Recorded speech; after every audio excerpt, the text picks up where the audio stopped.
ক্রিকেটের অভিজাত সংস্করণে বাংলাদেশের পারফরম্যান্স গড়পড়তা মানেরও নয়। ২৫ বছর ধরে বনেদি ফরম্যাটে অভিষেক হলেও লাল বলের খেলাটা তেমন বুঝে উঠতে পারে না লাল সবুজের প্রতিনিধিরা।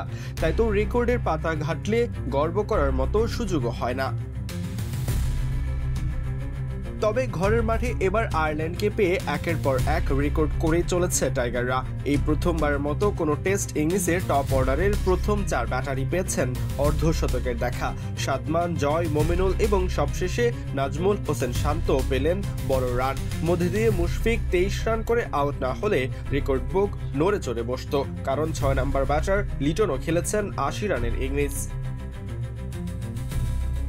এর আগে বাংলাদেশের টপ ৩ ব্যাটারও একই ইনিংসে অর্ধশতকের দেখা পেয়েছিল।